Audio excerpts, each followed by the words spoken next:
Taue wala mai rongo ai. Oai. E heke ana koe ki roto i a raukawa?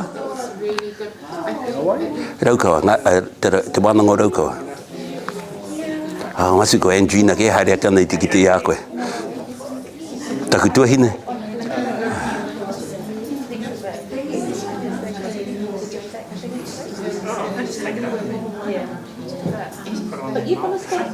Give it another 5 minutes ko te timata tātou ne.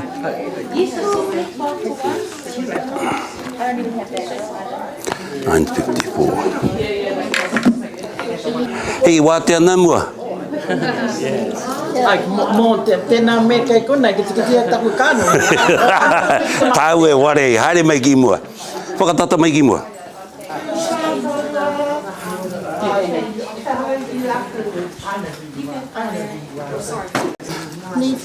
Yeah, look, over here. Don't hide behind it. No, I think they just want to be closer to him.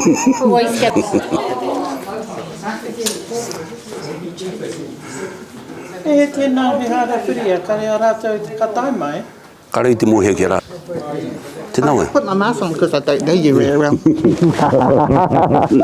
Kia ora. Kia ora. Oh, man. Haere kei te treina. Wake kei te... Ai, taira o mai ki kone, hekan te wera wera. Either side of you. Oh, yeah. I was just looking at the...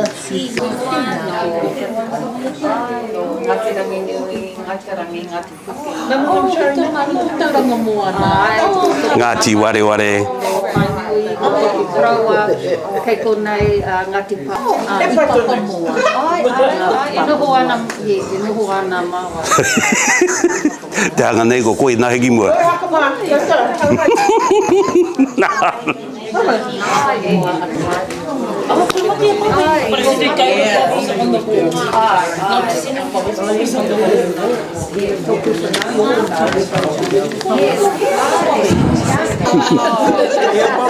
No, Bobby Palmer ke tēnā. Keno? 1 more minute. Just kick over. See how long? An hour, half an hour? And we can call it off.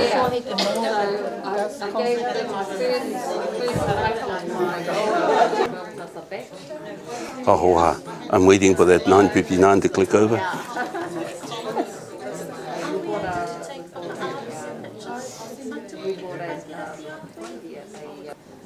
Right, 10 o'clock. Don't let it be said that we're late, ne? Tai mai ngā pui roto te whare. Can we start off? He timata tātou ki te waiata. Hena tūtū. Who's got the cue? E penua hakaro pai e ki ngā tangata katoa ipu. Ake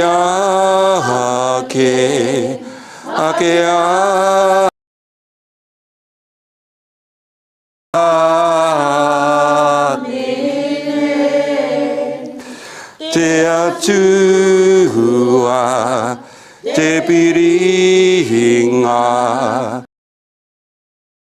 oranga, toku anga.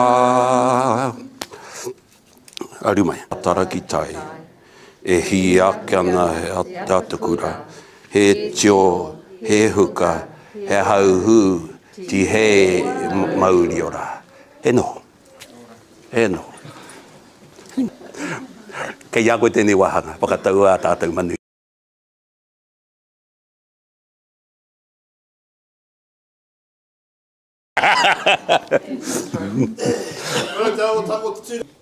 Tēnei te mihi kawana, a ke tātou ko te tū mai nei, a ki tēnei wāhanga o te tau me kira, o tira ki tēnei kapapo tātou. Mihi ana ki a koe, matutame, takinauti tō tātou karaki ai tēnei ata, kia para te huarahi no tātou tēnei wā. o te maramo o te wiki, haere koutou, uki o ki atu. Rātou ki rātou, tātou ki a tātou huitahi nei tēnā rā tātou katoa. Ko whiwhiau te honore, ki te whakatūwhera i tēnei kaupapa o tātou, me te tuku mihi atu ki a koe, te pāpā. Tēnei te mihi kawana ki a koe, tō tātou mātanga i roto i nei mahi, o tēnei whetū, o tēnei wā, o te tau me kira, aha ko, mō he puana tāua, ko puanga te whetū tūturu, hainga no, ka whai, i tēnei, hei, tukuna ki te maria. Hei engari, e mihi ana ki a koe te pāpā, Matua Recreata, tēnei te mihi atu ki a koe tēnā koe. O tirei a tātou, i ngā mana, i ngā reo, i ngā waka, ko te tū mai tēnei wā, tēnā rā koe te katoa. So, I believe it's, I've been given the honour and privilege to announce our guest here today in celebrating Matariki. Now, for those that don't know, he is one of our gurus in this space. One, in Te Ao Māori. Two, in Te Taiao, which includes our whetū, the New Zealand of the Year Awards. Waraware ko te hea, engari, he taonga koe. Kia ora. Nā mātou te whiwhi, nā mātou te waimari, ko tai mai kei waenga nui. Ōrahi, ki te tuku i tō kōrero tukuri.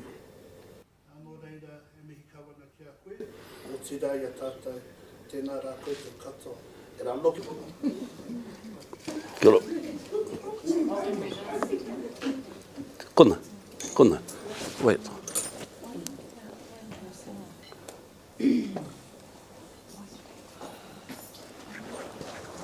Pire nei Te au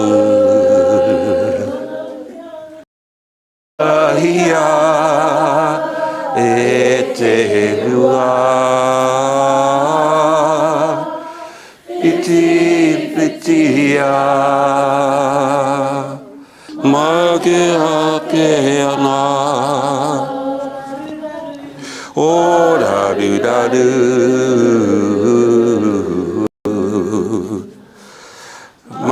Recreata. Oops, sorry.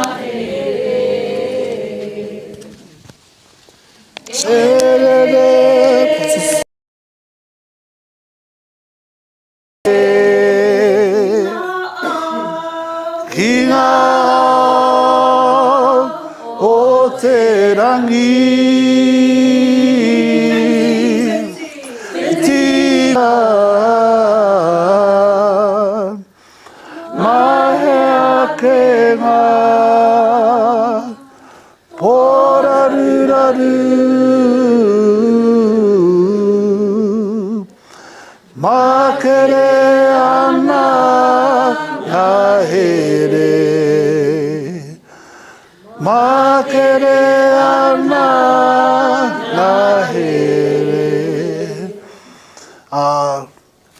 Just to end my kōrero, beautiful wāta te tautoko, tēnei kaupapa, o kia no tātou ki te taiao, and thank Papa Recreata for bringing the northern sun this morning.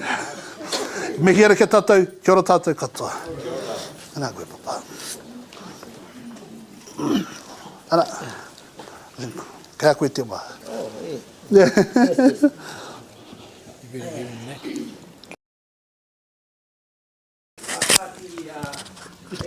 Wai manea te ika I karangahia I tai o hokianga. E kui mā, e karamā, e patua rā I te tere I uta, te tere I tai, kei ketu e te kore. Tēnā hoki rā tō hakatīnā he kore pea no te ngongo, kino tane, kino kui, kino ko rimu haere kaua ko tōtara haere kaua ko pukatea haere kaua ko koroi haere kaua e titi he tatae. He kare kaua na te kare aroto nei Whakatau ana I tā maua, whiti raua, tū mai I te toki, haumi hui tae ki A tēnā rā tātou. Tēnā rā, oe mo te mihi mai nei ki tēnei o ngā tau mai nei ki mua i a koutou. Me taku whāki atu haranāku te rā tamanui te rā I tō mai te ata nei. I haere mai, aini no konei ake, tau mai e o mana te kaha o te waipuke me te hau. Nā ko tai mau I roto I a koutou, whiti mai ana te rā, rawe. Neira tēnā koutou. Neira tēnā koutou ko haere mai. The good thing about this is this invitation is usually I come here to visit someone who's sick, or for someone who's about to pass on. And then the sad occasions come here to tiki tū pāpaku. So this is, for me, te haere mai ki konei, for something, he mea hari kua rā nei ki au. No reira tēnā koutou. It's hard to know where to start, because, you know, one fellow said that the aha o te ao, kei hea te tīmatanga. So I want to talk a little bit about this journey, tēnei hikoinga. Must be coming up to 30 years now. Rangi Mātāmu has been on me. And it's been a journey of being pretty moke. Yeah, very, very lonely journey at the start. Iaue tupuake ana. I was a student in one of the old whare wānanga from 1970 to 78. I don't think they teach them anymore, where we were taught wānanga. And it's the whare wānanga that the colonial governments tried to ban when they passed the Tohunga Suppression Act. Way back in the day, they banned all these type of wānanga. But what our old people did was they moved these wānanga around. They moved these wānanga too. And it's, you know, thanks to them that they saw the importance of the ngā kōrero I waihohia mai ne e rātou mā, ne. And now it's our job, to unravel all that kōrero that they left behind. Because interestingly, some of the kōrero have been wrapped, is that cloaked, hidden inside a kōrero that we call kurahuna. And so only those who have access to the tools and the information and the knowledge, they are the only ones who can unwrap those hidden kōrero. And so a lot of the kōrero on to people like Elsden Best, for example. A lot of kurahuna in there, misleading stuff. And if you don't know how to unwrap it, you're going to follow a pathway that was deliberately set in place by some of those tupuna who were asked those kōrero. I can't talk about the roto tūhoi. We know that there will be some kurahuna kōrero in there too. Because why would you give important information to someone who was a murderer? That slaughtered our people in Taranaki. Why would you do that? And so, tāku e meana, when you're learning these things, always check the source, and it's hard to check the source when it's hidden in the kurahuna. So here's my kurahuna to you today, and those of you who pass it, you can have the hospital. So that's just a phrase. Hey, ngā tohu e rua, I maka a kirunga, hei tohu mo te rangi.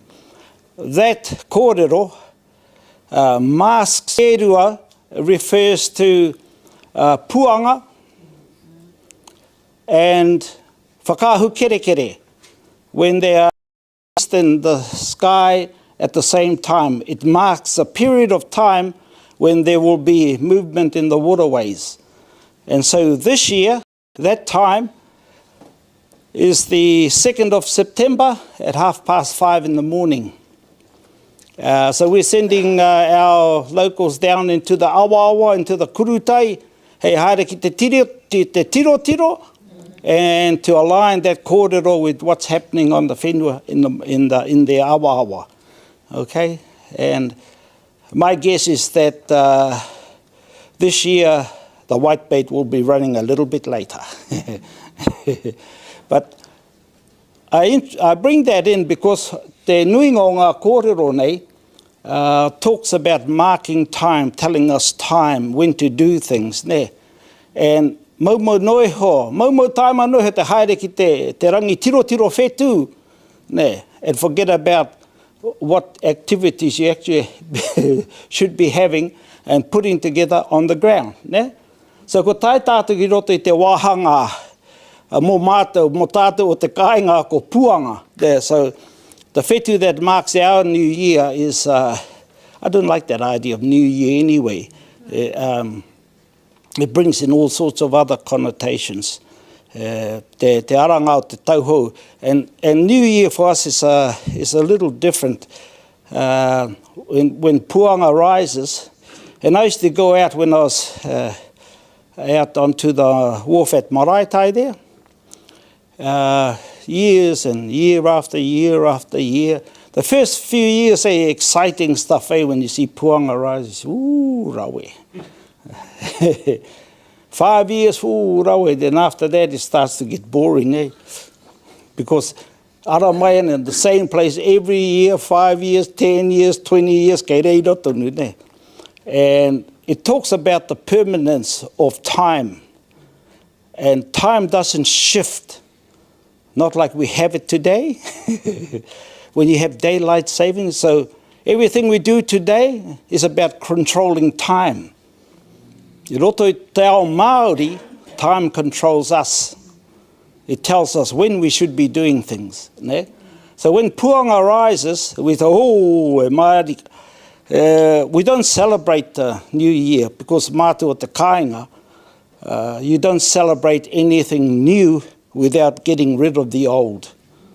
So between puanga rises and this time here, when Rehua, the star Rehua sets in the west, and Takurua rises in the other side. So the first one is Rehua setting and Puanga rising. Because wetahi wāhi you can't see these stars there. So out on the west coast where we are, Rehua is easier to see than all the other stars. And so when Rehua sets and Puanga rises, it marks the time when you have to gather all the useless stuff that you've been doing and here. And that's pretty hard for organisations like health organisations, government organisations, councils to do. So we just, and then wait for when Rehua sets again and Takurua rises at exactly the same time. So those of, we do it on the Maunga Huruiki, out from Whakapara there. Beautiful maunga. So te mātou haere ngā te kurunga taua maungara, so I just walked around the maunga and then I came across this kōhatu, toru ona peka, ne? And I had a look at this kōhatu and then had a look at it and I looked at the one facing the other way and I looked at this other, I said, no. I got my compass out. Yeah, was exactly facing the rising of Takurua. The one out to the west was Rehua setting, and the other one was facing north. And so it was kapiana te pai o te maungara I te tangata. And so it was a way of introducing these kōrero. And so for us, puanga setting, Rehua setting in the west, puanga rising. The new year. Ngai mea mai ngā kaumātua, ngā kuia, he mea ka kore taea koe te pare atu, so there are things that you got to take into the new year. They say that's when you start your new journey. And so there were people at the wānanga on Saturday night driving home and throwing out all sorts of rubbish out the window, clearing it out. Simple practice of getting rid of the rubbish and not taking it into the new year with you. And the stuff that you have to take into the new year, renew it. New focus, new energy, new everything. Ne?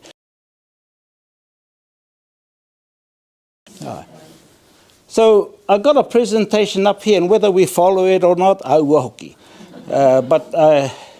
And it goes back to, some of these kōrero go back to nuku tawhiti, generations before, after kupe. Long time, eh? So don't believe all that rubbish that say we came down here last week. Eh? So this is one of those observations made by nuku tawhiti and I'm on their way down. Ai whetu au, whetu marama mere tū ahi pare a rau te whetu pauaru. Nā reira ia I kōpare I tōna mata ngā he taua. And then it goes on to talk about those other whetu a tūmata kōkiri, haere ia mata kōkiri, ki ai puihi hirere, pūrere ahu aua. Ahurunga ahurangi e o tia tuai no reira haere ngā mate. So all this kōrero, I don't know why, but they left it behind in the whare wānanga in all our poroporo aki. Kōrero no mo ngā whetu. And then you start to understand e te wā ka hinga ai te tangata, ka mate ai te tangata, ka wheturangi tia. Well, how do you explain that? Well, I roto I ngā poroporo, pū moto ki matangireia, and there's a real journey for the wairua, hei whakahoki atu. And so those are some of the things we're teaching our young about tērā mea mo te tuku wairua. And it's a practice that's falling by the wayside because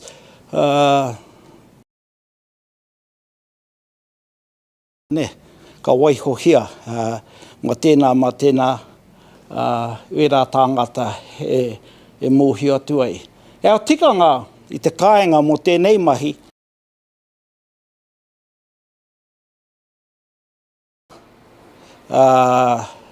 te pōtua whitu ka noho te whānau, ka krakia, ta te mea I te rā tuawaru ka haere.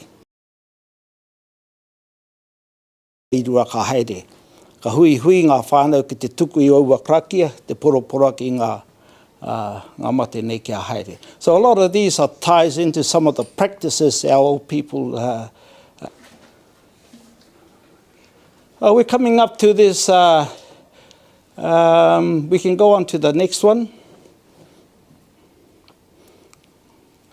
So this is an interesting. I nohoa io I te aha o te ao. He waikato he pauri. Aha is an interesting kupu that we use. Say when you don't know the length and breadth, the size of something, you use the word aha. So you say, how tēnā? You don't know, how big, how small, or where it begins, where it ends. So when we're talking about te ao, I nohoa io I te aha o te ao. Everything was water and everything was dark. I roto I wamate nei kōrero, te mea tuatahi ki te ao nei from those whakapapa o te way back, te pōnui, te pōro, and all those deep, long, dark nights and te kore, and then it comes out into the, before daylight, there's the our kōrero, our tūpuna kōrero, comes out to a time of tangotango. Pō tangotango, mohina koe te kia tangotango. So the whakapapa was that tangotango, married way, universal space, ka tapaina tōna ingo ko wainui ātea. And so before we leave, remind me before we finish,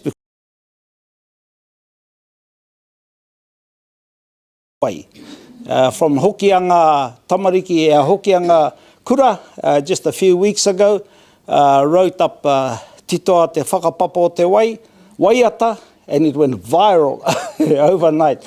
I mean, mokopuna everywhere singing it. So ka moe tongo ia wainui Atea, and that's where we get our water from. Yeah, we get, we'll come up to it, but I'll do it now. We get moana nui, moana roa, moana hakere, moana pōtango, moana tū i te wao, moana tū i te repo, moana tū i te wao. That's the whakapapa o wai, and that's before rangi and papatuanuku. Pretty mean, eh? And then you talk about this, there's actually two whakapapa we'll have a look at, but you talk about all this whakapapa, and then you tell people that water's not actually from here. And they think you're nuts, and you probably are, but that's all right. You just keep, because you believe in the kōrero, our tūpuna kōrero, ne? And if you believe in it, you never let it go. Hey? So year after year after year, all through the years, and then just a few years ago, can we go to this next one? So there we got the whakapapa te wai. Tango ka moe a wainui Atea, moana nui, moana roa, moana hakere, moana pōtango, moana tui te repo, moana tui te wao. And then we get a message from NASA to say that they have discovered that's a quasar. I think they call it a quasar. It's a body of water they have found floating in space that's 140 trillion times the size of all our oceans. And then they tell us there's actually more of them. And then you go, well, our tūpuna said there were. And they go, what? Then you tell them the story about what our tūpuna said. He waikato te ao. The first thing into creation was water. And now the thinking's starting to change, eh? How quickly it changes, we don't know. But it's to understand that water is not from here, that it has a whakapapa that goes billions or trillions right back to the creation of, to the beginning of time, eh? Me, eh? And so that's the whakapapa o te wai. Anyone heard that waiata? Te whakapapa o te wai, wainui Atea, ka moi. Ka puta ko moana nui, moana roa, moana hakere, moana tū i te repo, moana tū i te wao. And our tamariki composed that, and it's gone viral right through. But I'm going to divert briefly to moana tui te repo. Moana tui te repo is the atua about that creation of time, and when there was a lot of pakanga around with the brothers when they went and papa. And one of those battles was between Tāne and Tangaroa, because Tāne went and ate some of Tangaroa's children, eh? Yeah, you get grumpy if someone ate your children, eh? So Tangaroa promised Tāne that forever and ever and ever and ever, he's going to battle Tāne. Send up all the water, gouge out the whenua, send all the floods in, drag Tāne's children, and drown them in the sea. We've seen a lot of that lately, eh? And that's our kōrero about erosion. It's a pakanga between atua. And our tūpuna said, you can join that pakanga, but remember you're fighting atua, and there's only one winner in a pakanga like that, eh? And it changes the way you see things, ne? But the peacemaker between that fight between those two brothers was Moana Tui Te Repo, our swamplands. And so Moana Tui Te Repo's job, she was given to capture all that silt and all that excess water and hold them in the swamp. Roto i ngā repo repo. That was her job. So doesn't go out to the tangaroas and children and all those nice kina beds and pipi beds and oyster beds. You hold them in the swamplands. And then during a drought, Moana Tui Te Repo's job was like a wet sponge. Ka pēhia, and her job was also to refill all the emptying rivers and waterways so that they never dry up. 97% of all our swamplands are dead and drained. And there's no way of bringing back the restoration of our awa, of any of our waterways, without Moana Tui Te Repo, without the help of Moana Tui Te Repo. So any rubbish you hear from government departments and governments and councils about all these billions of dollars they're going to pour into restoring our waterways, if Moana Tui Te Repo's not in that conversation, give them the fingers. They never do it. So that's our kōrero that helps in some of the mahi we're doing, because at the moment, some of our whānau are turning back to restoring some of those swamplands. Okay, in the next few months, a lot of the diggers will be going back and restoring a lot of those repo. Hey, so there's movement, yeah. Was that why Christchurch, after the earthquakes that all happened, because they were told not to build there by... Yep, yeah, they were told by the kaumātu of Ngaita who don't build there, it's swampland. Yeah. And a lot of the houses, places that people have been building, you wouldn't, the old people recommended don't build there. Some of the aroha to some of our marae too have been caught up in this huge flooding. Thankfully, in some of the places, some of our people have already moved to lifting our marae up in there. Lots of them are looking all right at the moment. But yeah, te rā te mate. So that's that kōrero for Moana Tui Te Repo. Cool to hold on to that kōrero. Because in the months and years to come, when I'm probably long gone from this planet, that will be the pakanga. And they'll be ploughing, corporates will be ploughing billions and billions of dollars and getting all these money. We're going to restore this. If our tūpuna Moana Tui Te Repo is not in the conversation, forget about it. But if they're somewhere in the conversation, ka pai. And so we're doing that up there with the restoration at Lake o Māpere and all those other, lots of good work going on anyway. So there's hope for us. Anyway, ka pai. Next, can we go to this next one? 9 or 12? 12, yeah. Mō koutou e hia ana ki te tuku e tahi o enei kōrero, he pai roto i te waiata, roto i te haka, roto i te pātere, te pao, ngari ana hoki he pai mā rā roto atu I ngā kōrero tuku iho nei, ne? And so this was composed mainly for our kura, about how to capture that tangi of the loss of Moana Tui Te Repo. And you want me to read it through? Or? I'll read it through once, eh? So, tuia ki te rangi, tuia ki te whenua, tuia ki te moana, tuia te here tangata e rongo te pō, e rongo te ao. E whē kite, e whē karoana I ngā huitai a wainui ātea, tūpuna o ngā moana, kiri wai mo papatu anuku. Ngaki mai ana taitua rau ko tai aro, e hai tonu ana te uma onuku. Pipi tonu mai ana ngā wai o roi, ngā kamo, tangi ana mo Moana Tui Te Repo, pōtiki. Keria kia rere tōna waiora kia tangaroa whakamautai, ngaro atu ka hore he hoki ngā mai. Kei hea rā he kāinga mō matuku, manu o te repo, ka ngaro I te tirohanga kanu. Ki tōna wairua ki ngā rākau teitei o te waunui, waihoake a poroka te tangi moke. Ngau ki tonu mai ana te oati a tangaroa kia tāne, ngaki ana ki u ki te oati I te pairangi. Waihoake ngau hitai hei roi mata whakamākūku I ngā pāpāringa, te huamotanga o te waipuki. Whawhati mai ana ngā tūātea ki waho, tū te tau ihu, tū te tau rapa, tūake ana ki te whare huka tangaroa, ki te patatai, tau ai, kua tau. Nice little kōrero.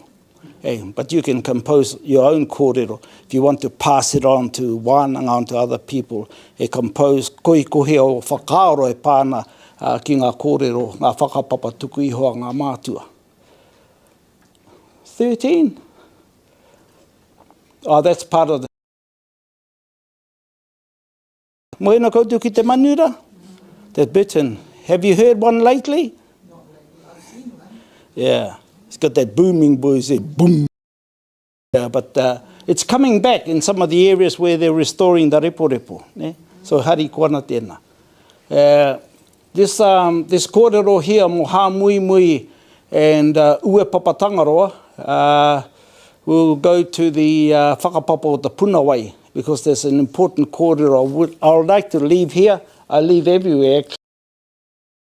There's a huge raru kei te huake, roto i ngā mahi ngote i ngā Punawai. Oh, what have we got here? Okay, let's have a look at...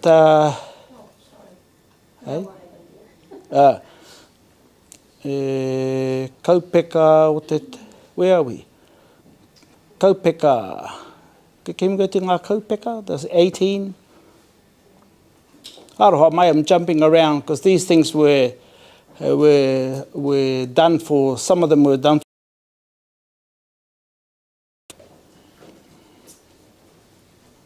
Oh, come on, this side. Can we go back to this one? 15. Wow, now this is a kōrero tuku iho from a kuia from Ngāti Waipatu Harakeke.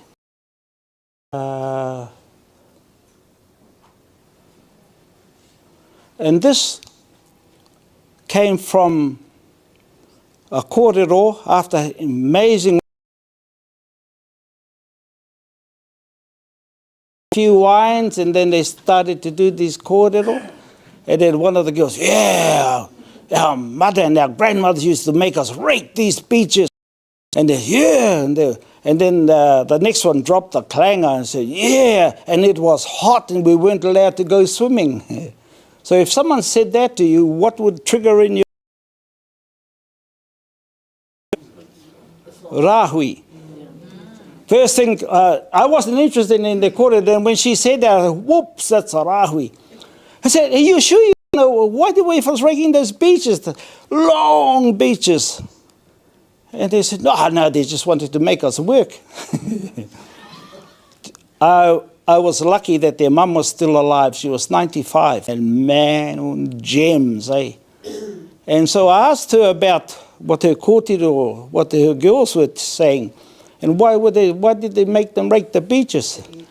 That was her kōrero.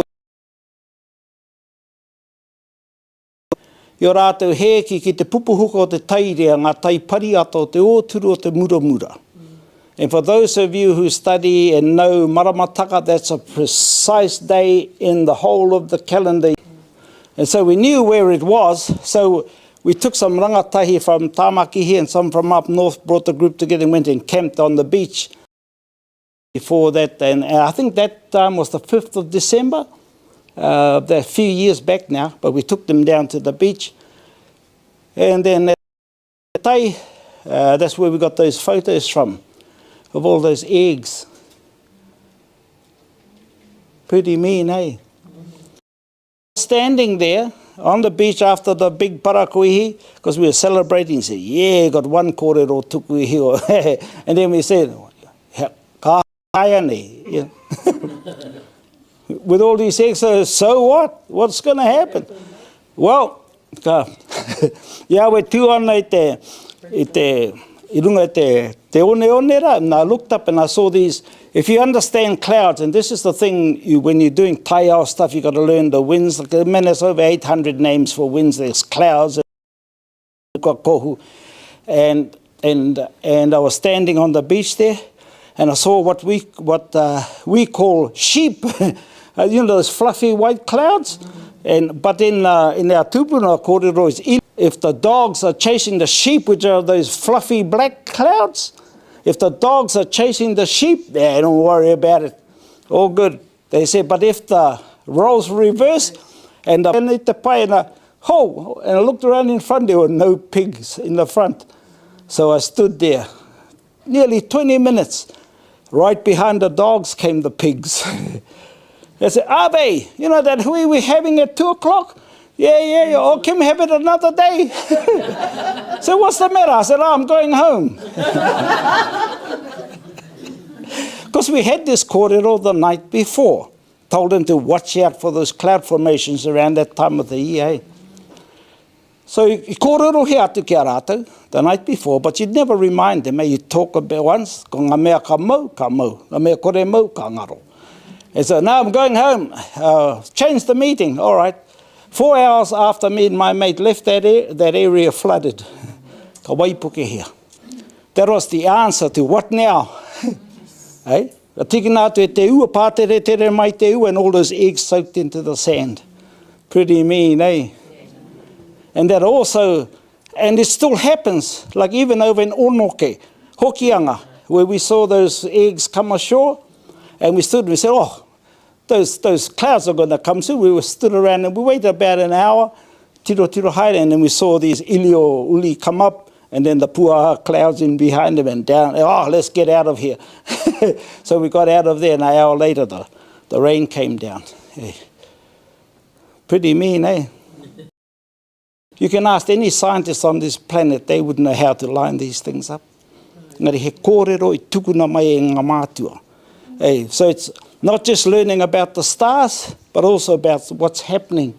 Runga te whenua, tuia ki te rangi, tuia ki te whenua, tuia ki te moana. And so the whenua that alerts us to this is the pohutukawa flowering on the east coast here. The pohutukawa, ka puawai mai te pohutukawa, and then you'll see that that takeke, eggs, they'll come in, they'll be spawning, and those takeke eggs will be brought ashore. Yeah? And 3 years ago, we went out, have a look, pohutukawa didn't flower. How many of you noticed that? Never flowered, eh? Those of you beside the moana, holy heck. Right, went back into early January. So the local said, waiho kia mātou. No mai ana mātou ki kone, ma mātou e tiro. We'll watch it. And then they messaged, late January, pohutukawa flowers. So they all went down the next morning, and in come the takeke eggs. Pretty cool, eh? So this is a study that's ongoing out at with Ngāti, with the Patuharakeke and Ngāti Wai and the whānau up at Parorerahi there. Brilliant study. It's been going 3 years now, funded by the Tyndall Foundation. So you're going to see huge, awesome reports coming out of there, probably not next year, but the year after. And it's going to change the way we do science with ngā moana. Yes. Okay. Must be time for lunch, eh? Can we come to number 19? I'm going to jump around, whānau. Aroha mai. But I think this presentation was set up for a whole week, wānanga, up in Hokianga. So this is another kōrero talking about ngā kaupeka o te tau. E haere ia puihihirere, pūrere ahu auahi nui, auahi roa, te manu I te rā, haere te pua tawhiwhi o tautoru. Haere ia matiti kura, matiti hana, matiti muramura, matiti kaiwai, matiti raurehu, matiti rau tapata, matiti rau angina, te ata ura, te ata I toea. Haere te kāhui takurua, ki ai, wero I te ninihi, wero I te kōkota, wero I te whakataka, I pungarehu ai o koutou tinana, takurua auru, takurua ngana, takurua aio. Those are our seasons. So in our kaupeka o te tau, we don't have a summer, autumn, winter or spring. These kaupeka, these matiti kura all the way down to from the Kaipara, north of the Kaipara harbour to the top of Te Hiku o Te Ika. When you go further south, you have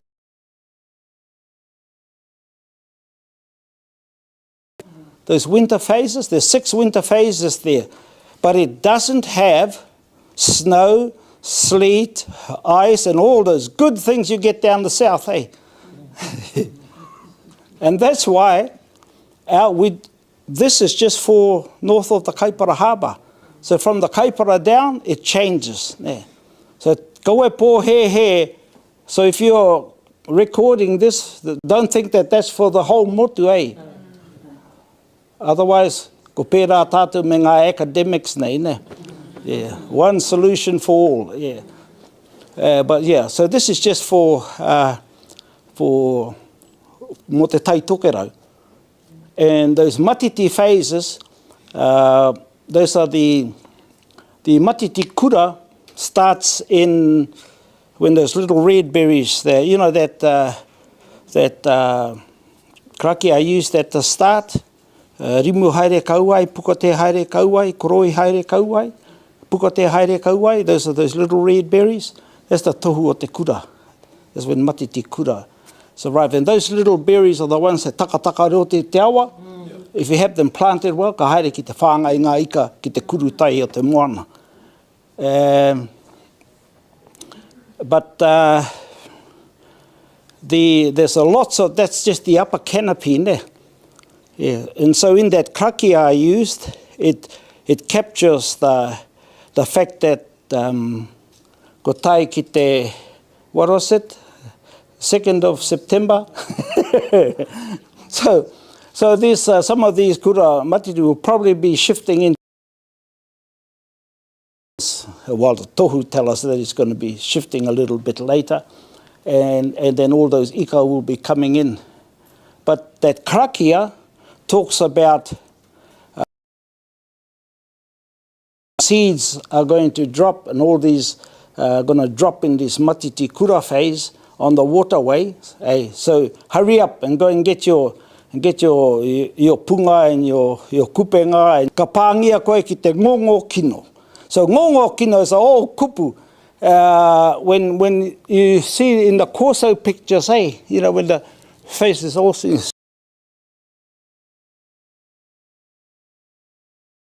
And then there's the tane kino, and that's when you get so hungry, ka apoko i te kai, ka tane te korokoro. I think they call that tane, the Adam's apple, the tane.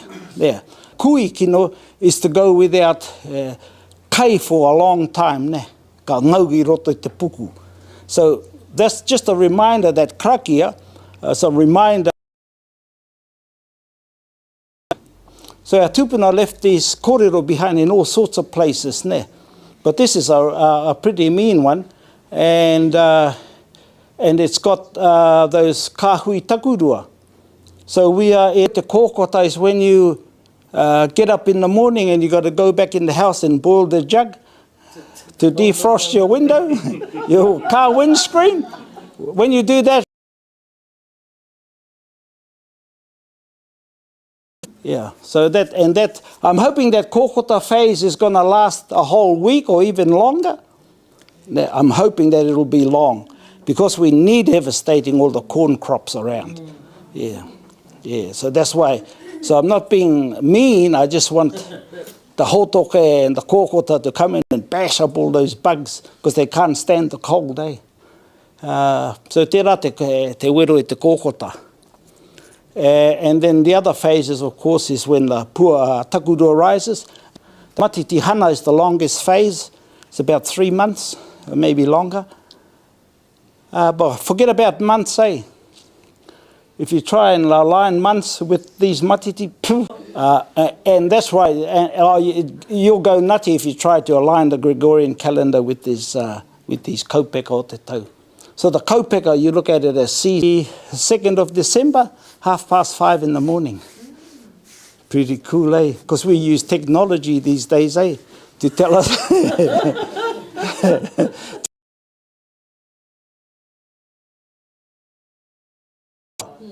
And technology, we use the technology because that's when rehua, that's style rehua that's set when puanga rose and takurua rose. Well, rehua swims underneath. Rehua's on the horizon. It triggers the flowering of the pohutukawa tree.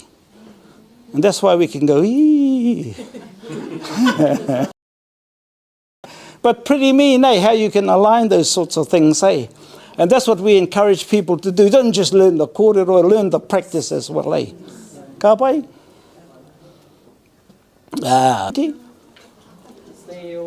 There you go. That's a good look. Some clever young people put this together. You can see it wasn't my work. Yeah. Top, eh? Matiti hana, matiti mura mura. Matiti kaiwai is in mid-January. And that's when we didn't get a matiti kaiwai this year because it was wet. Hey. Time of the year, in our kōrero, ko te waru I kataina e rehua. And that opening of the ground is the katakata o te whenua. Time of the year in our old calendars is te waru I kataina e rehua. And that's the matiti kaiwai, so the ground cracks open and thirsts for water, ko te kaiwai tēnā. Haven't seen the raurehu for ages because e mākua nei taua wā. Usually around when the school goes back, after Waitangi Day, sort of around that time. Kākano roto te ngahere ka tā pata pata mai. So it gets that name from, when the kākano drops through and you can hear it falling through the leaves. Ka taka atu ki te that name, te rau tapata. And then te rau angina is when you see those leaves in the ngahere, very rarely, but if you're up in the ngahere a lot, ki te those kaupeka, te rau angina. And the good thing about this is that last year, 2nd of December, our crew was up in Hawaii sharing kōrero tuku iho with Hawaii. And that the pohutukawa we were watching,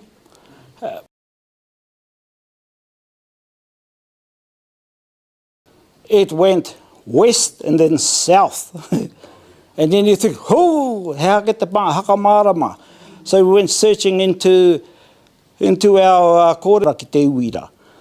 And so we thought, whoa, storms. So when our young ones got back from Hawaii, and they said, Papa, there's flooding, serious flooding coming. I said, ahia, nā rā o te tamatea. So they sat down. This is true, this story. They tūpuna up in the Hokianga. They went to swap their little speedy little zippy car for their uncle's truck. Not an ordinary truck, the one with the snorkel program that they had. That's a week before those floods. Ka haere atu rātou. Got down there, took their truck down there, miharo.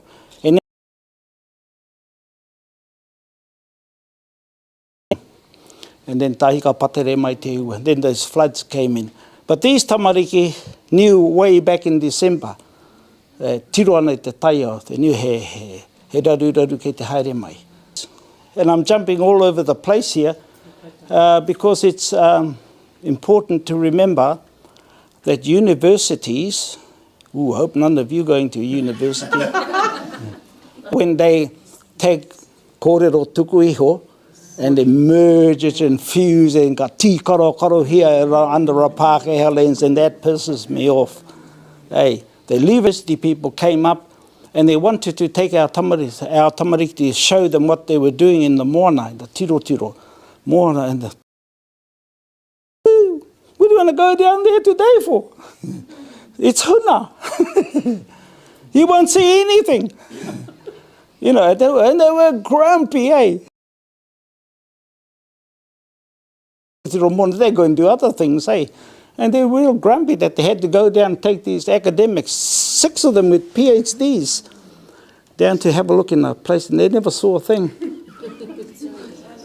So what they were asked to do was that Tangaro Kiokio, on the Tangaro Kiokio Day. And so they've been monitoring the Tangaro Day throughout all the different kaupeka that over here, right throughout the Tangaro Kiokio Day. and they videoed it, eh? And you should see the activity of the waterway, eh? Ika everywhere, eh? Big, and they had some kingfish come up too. I don't know what the heck they were doing up in those awa, but they came up. And also, you're going to have manu activity. And had all those and all on those on that Tangaro Kiokio Day. Huna Day, dead. But it alerted us to the fact that if there was a research team from a university or from wherever going up to do a research on the health of your moana, of your awa, of your kurutai, and they turned up on a Huna Day, what sort of report will they give? Eh? Yeah. And that's what bothers us, eh? That's what bothers us. So we say, leave it alone. Anyway. Kōrero in there, because the ones who are young ones who are following all this, ngā taka o te marama, ngā kaupeka o te tau, they the tūpuna kōrero implicitly. Man, you can't change them. Tērā te mate o ngā young, ngā taiohi e nei rā, ne? They get fixed on something, you won't change them, eh? Hey, ooh, rawe. Okay, can we go to the 21, just quickly through, just... And that, oh, there it is there. I already had it up there. Yeah, tangi mai ana te reo whakarongo ki te uru, ko te whatitiri tuhia iho o na ara ki te uira. And so that's the one, that's the kōrero that alerted us to the storms, changing in the flowering patterns of the pohutukawa. Next one, we go quickly through these. Oh, sorry, back. Sorry, aroha mai. Okay.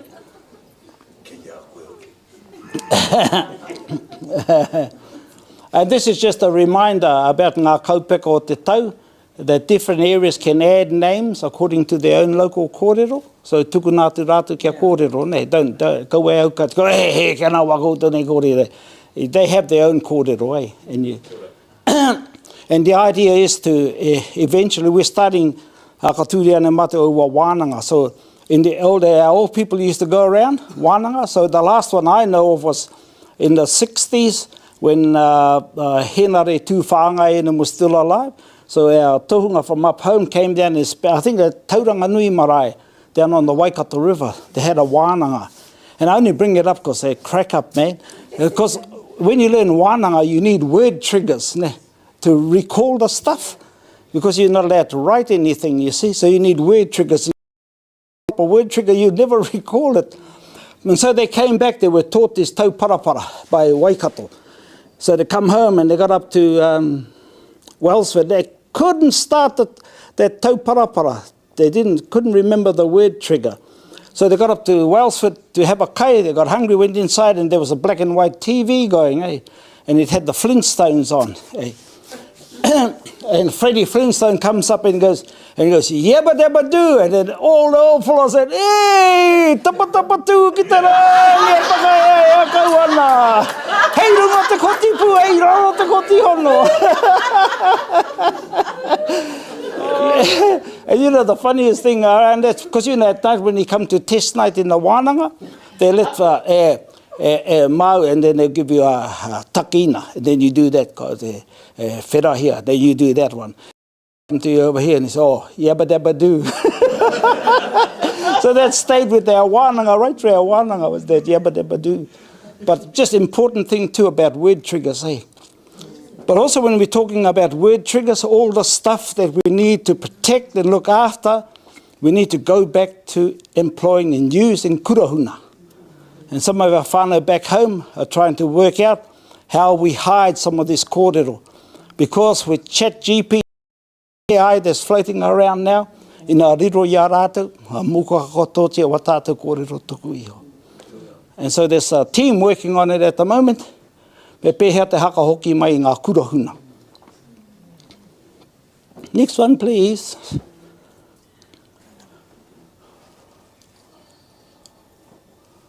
That's the observation stuff. Okay, next one.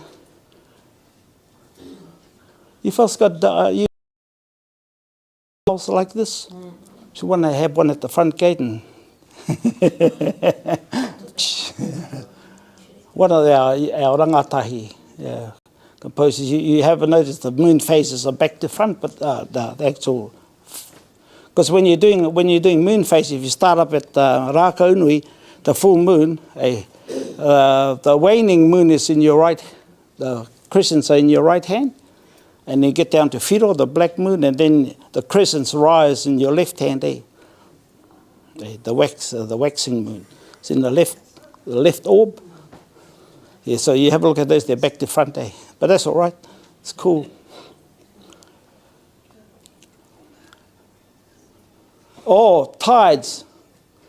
If you're going to tiro taiao and work on in this field, understand the tides, Te paringa o te tai, lots of other people, you've got different names for your high tides. You use your own names, kupu for your high tides. Te paringa o te tai. Tai whanake is half tide in. And tai pakoa for us is the low tide. Okay, so you have low tide, tai pakoa, tai whanake, te paringa o te tai, and tai pā. So between tai whanake and tai pā, that's when you get the highest activity in a kurutai o na moana. And if you're doing healing stuff, those of you doing healing stuff, that tai timu is the one they use, te tuku, taimaha. So we do that a bit every so often when people get taimaha, we send them down to the water. Haere te tuku i ngā taimaha, sit beside the waterway, be quiet, let everything go on the outgoing tide. Yeah, let them go. And then when you felt that you've emptied it of all that koretake stuff and you let it all go, then you go back down to the incoming tai, te paringa o te tai, to bring back all the kaha, all the positive energy, back into the whenua, back into the awawa, back into people. And so that's one of our practices. One of the toughest ones I had was a kōtiro, puke kohe. Whoo, man, that was a hard one. A whole month, I just send her back down to the Waikato River every morning. And then she come back and say, "Ooh, it's cold." And I said, "Oh, cool." If you can feel that it's cold, arawe. Hey, yeah, ko hoki mai. But it took a month, a muri mai o tēnā. But ka pai mai, and then she went on to university, graduated with a couple of degrees. I don't know where she is now. I'm not really worried. Ko ki te ia tōna nei huarahi. Ne kua haere. But o mahi, taitimu, tuku wairua, taipari, bring in the new energy in, And so, and you don't need clinics, you don't need hospitals. Go and do it yourself, And that's what we encourage all our people to do in the taimaha, haere ki te wai.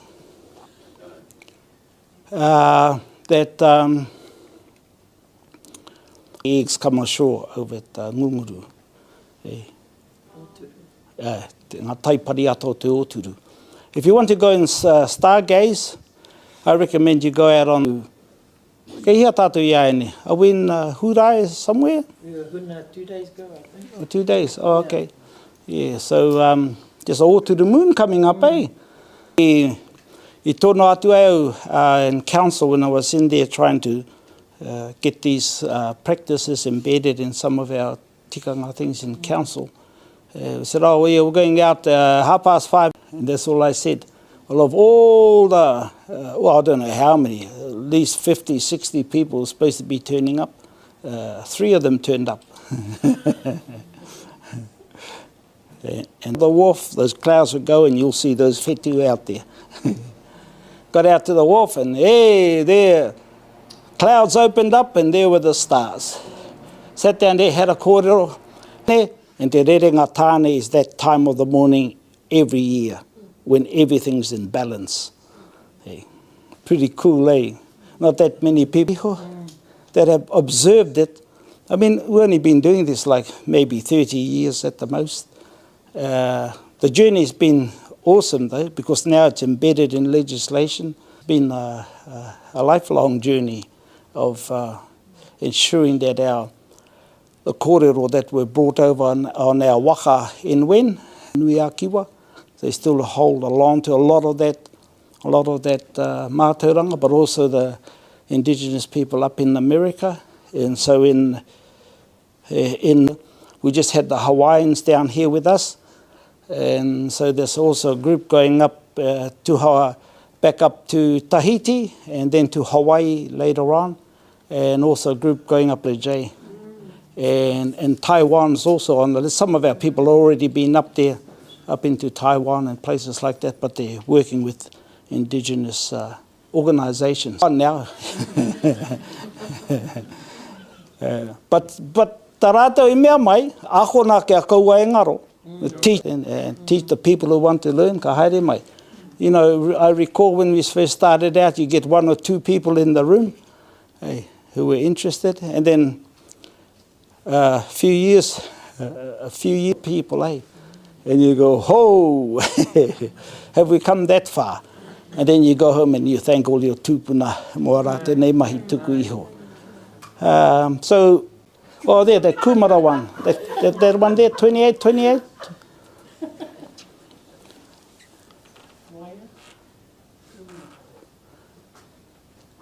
Are there any more pictures in there, the Kumara pictures? All part of the hauhake, because there was just so much Kumara that we had them in a big front end loader, big tractor front end loader, and we were putting them straight onto the trailers, and so not just learn it, but practice it, Practice that tiro moana, tiro awa hoki ki te haka tō kai.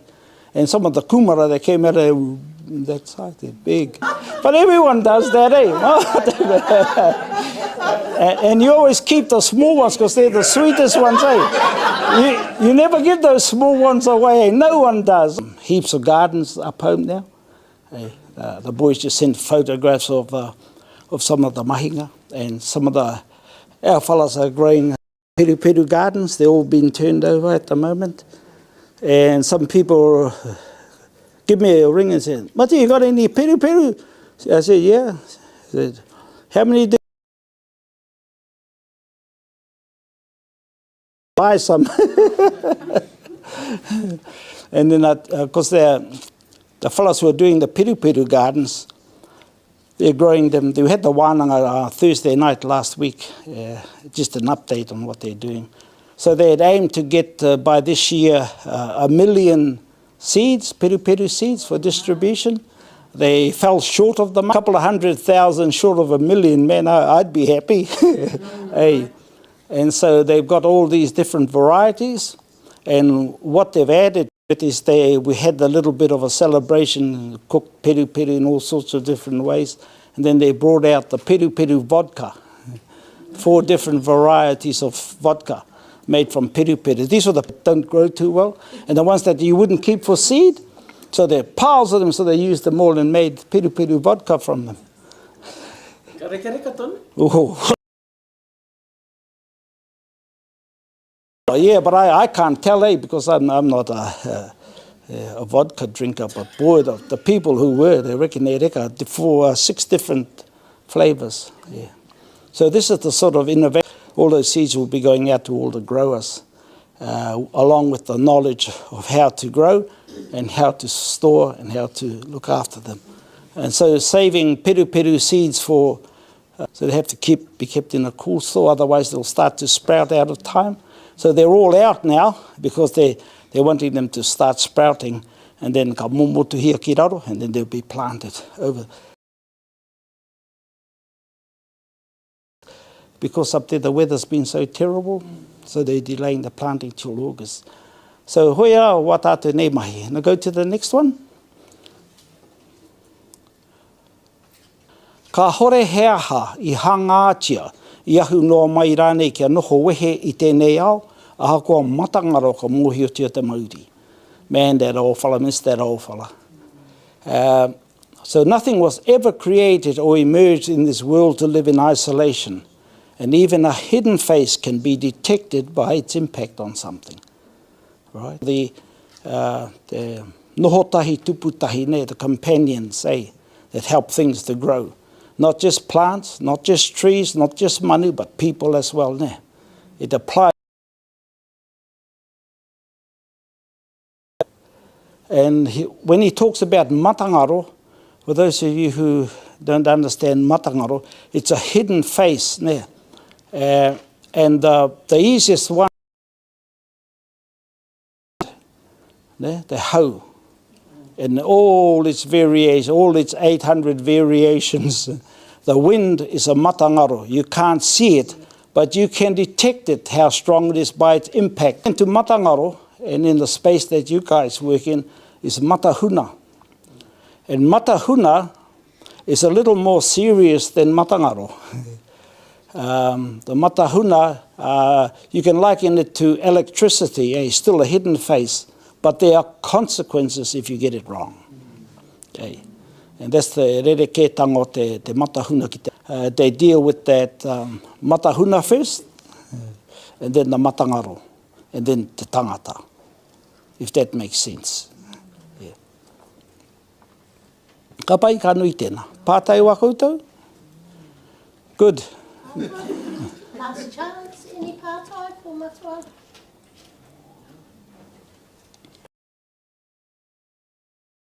Everything. Ngā mihi nui Matua, mō kōrero. I haven't got word triggers like yabba dabba doo, so I'll just put down a few notes. You've just blown us away with your awesomeness, the width and the breadth of all your kōrero, and we know that you've just touched on a little bit. Your waiata,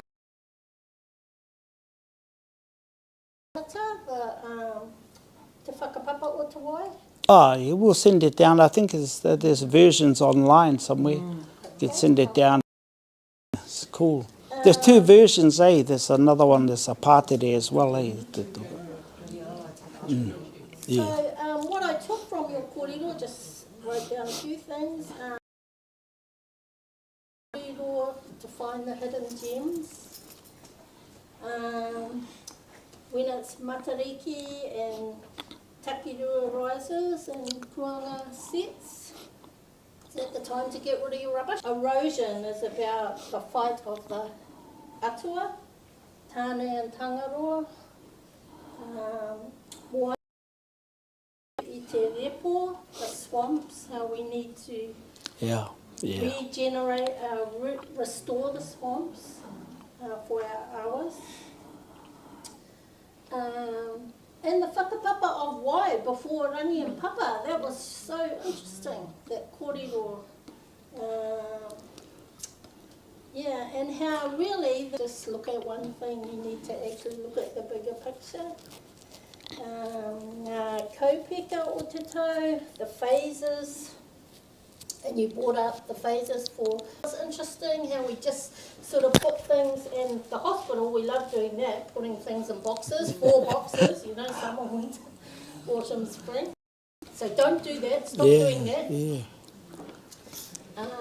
And it was interesting your kōrero about the pohutakawa about 3 or 4 years ago, how it didn't flower, because we had a pohutakawa in where I live, and it didn't flower, and we're like, is that a pohutakawa tree or not? Rubbish. That Chinaman sold us rubbish is what we were thinking.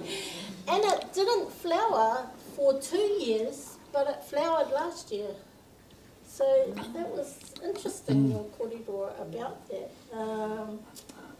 And I guess it all comes back to trusting in our tūpuna kōrero, our tuku iho, the gifts that have been handed down, and for us to then teach that kōrero to our tamariki, so that they won't be like a lot of us in here and don't know that stuff. They will be able to be onto it right from the beginning. So yeah, that was my little bits of gems that I got from you. You covered so much stuff, and I know it's just the tip of the iceberg. Yeah, and I missed out Pipi and Wawai. No word triggers. Hoki mai anō, ki mai tēnā kaupapa. So Just on Kia ora behalf tātou. of the whānau here that have heard your kōrero. Oh, kia ora. Oh, Ngā e. mihi nui. Tēnā koe. Matua. Hi. Hei, kia ora koutou.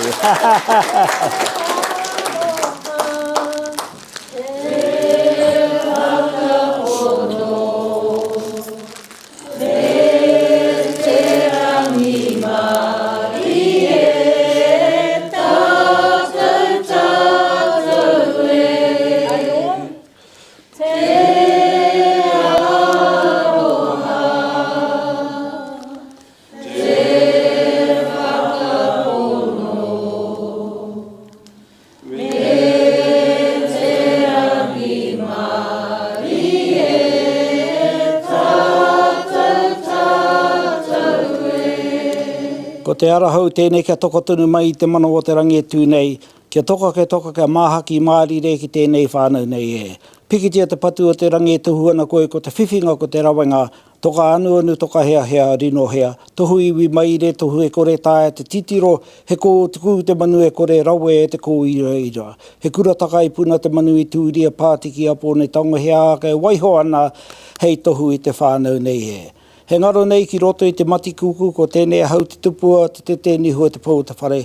Whakatau hiki tia tō tapu wai tū anei wahora me he kāhui manu. Te rā kaua whakatau he mūmu hau he a whātai. Pēnei tai wheneke whenaua oi. Kia oi a mai te toki. Haumi e hui e. Kia ora tātou.